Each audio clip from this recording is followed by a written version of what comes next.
बहनों और भाइयों, भारतीय जनता पार्टी के लिए देश पहले है,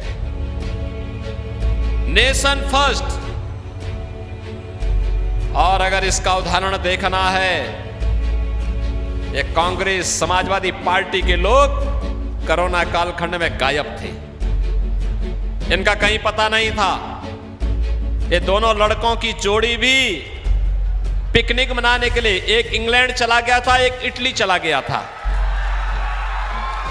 लेकिन मोदी जी के मार्गदर्शन में आदरणीय नड्डा जी हमारे राष्ट्रीय अध्यक्ष थे, आपने तत्काल मुख्यमंत्रियों से भी आग्रह किया और साथ साथ पूरी भाजपा से कहा कि कोरोना इस सदी की सबसे बड़ी महामारी है। इस समय संगठन का काम नहीं बल्कि सेवा ही संगठन है। जनता जनार्दन की जितनी सेवा हो सकती है वह हमें करना है। और बहनों और भाइयों, उसी का परिणाम था कि केवल भारतीय जनता पार्टी का कार्यकर्ता ही नजर आ रहा था।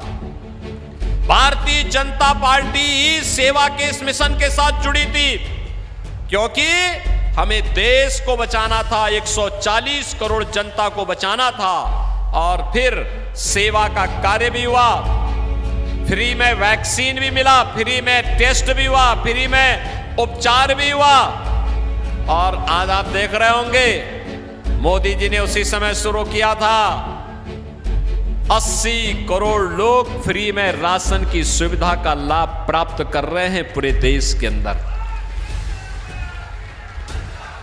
यही राशन सपा और बसपा के समय में राशन माफिया खा जाते थे, सरकार के दलाल खा जाते थे, गरीब टुकटुकी लगाए देखता रहता था। अयोध्या में रामलला को विराजमान करने का काम मोदी जी के नेतृत्व में हुआ है। बहनों और भाइयों, कांग्रेस और समाजवादी पार्टी तो कहती थी अयोध्या राम हुए ही नहीं, और समाजवादी पार्टी ने तो अयोध्या में राम भक्तों पर गोलियां चलाई थी।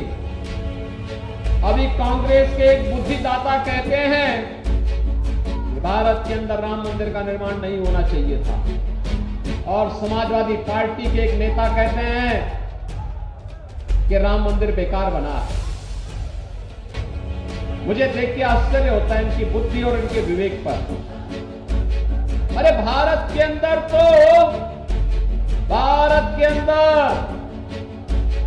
राम के बगैर कोई काम नहीं, और जो राम का नहीं वो हमारे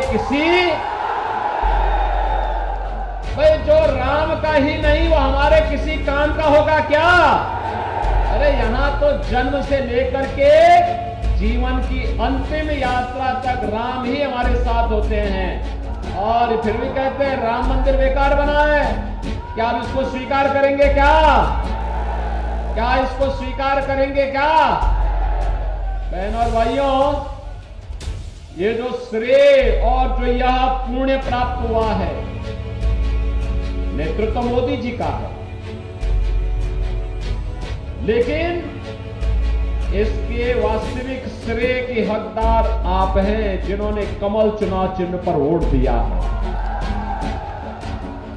और मैं इसलिए कह रहा हूं, आप अपनी वर्तमान और भावी पीढ़ी को कहने के हकदार हैं कि देखो 500 वर्षों का इंतजार समाप्त करके रामलला को हमने विराजमान कराया है अयोध्या में। वो कहेंगे कैसे? कहना भाई देखो, मोदी जी और योगी जी जो प्रधानमंत्री और मुख्यमंत्री बने हैं ना, हमने कमल निशान दबाया था तब बने हैं, क्योंकि हमारी ताकत तो आप ही लोग हैं। जब आप साई जी को, सलभ मणि को, रमतग्राम त्रिपाठी जी को, सुरेंद्र चौरसिया को, सुरेंद्र कुशवाहा जी को चुनाव जिता करके भेजते हैं, तो यही हमारी ताकत बनती है। और इसी ताकत के बल पर हम राम द्रोहियों को दरकिनार करते हुए राम भक्तों की आस को पूरा करने में अपनी पूरा ताकत लगा देते हैं। तो ये पुण्य आपके साथ में है। इनका मैनिफेस्टो देखो, सबसे पहली बात क्या कहती है?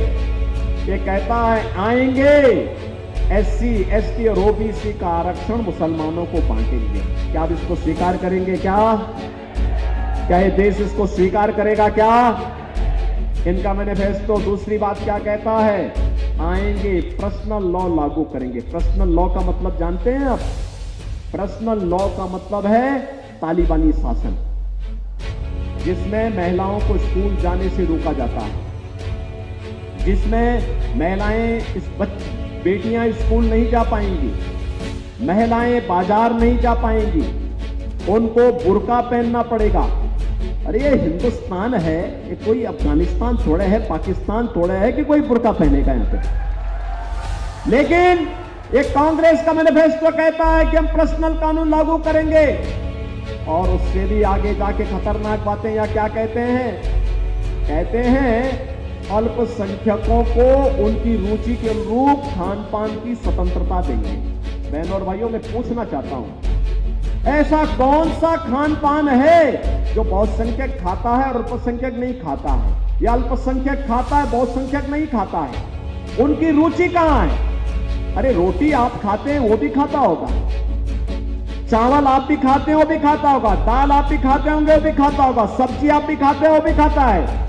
लेकिन एक जगह आकर के ठहर जाता है, जहां पर वह गौ कसी करता है, गौ माता को मारता है, गौ का मांस खाता है, वहां पे हिंदू भड़क जाता है, कहता नहीं, जन्म जन्म का नाता है, गाय हमारी माता है और ये हम नहीं होने देंगे।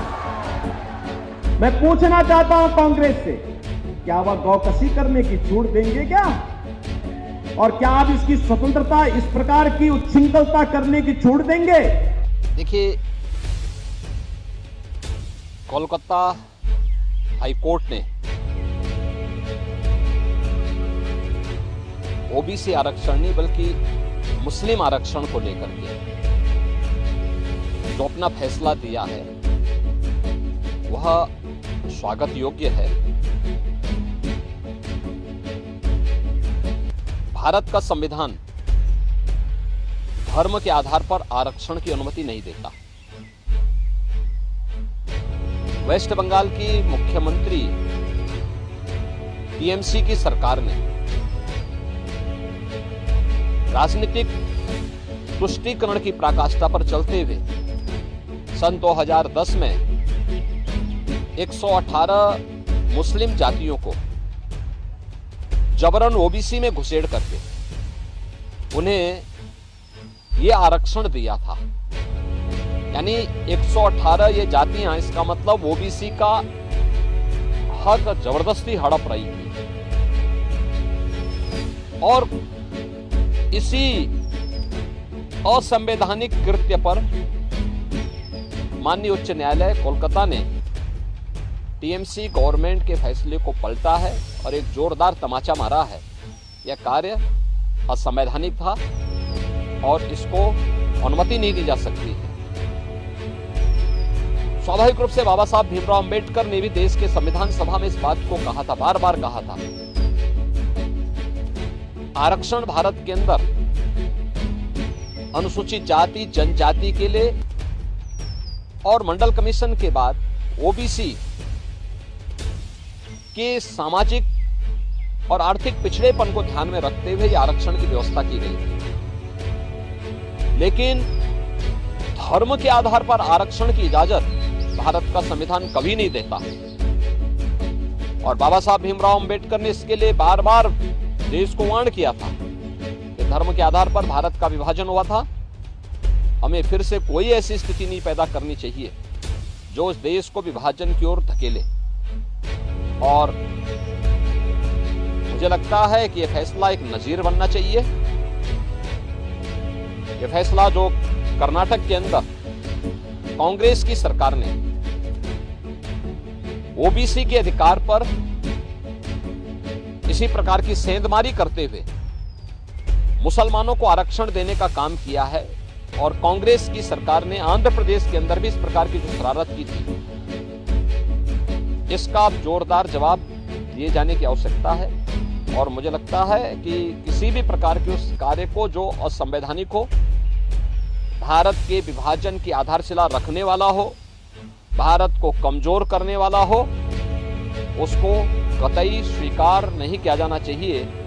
देश की कीमत पर राजनीति की जो नीति चल रही है, खासतौर पर कांग्रेस और इंडी गठबंधन से जुड़े हुए दलों में जो होड़ लगी है, इस होड़ को पूरी तरह खारिज किया जाना चाहिए और इसको बेनकाब किया जाना चाहिए।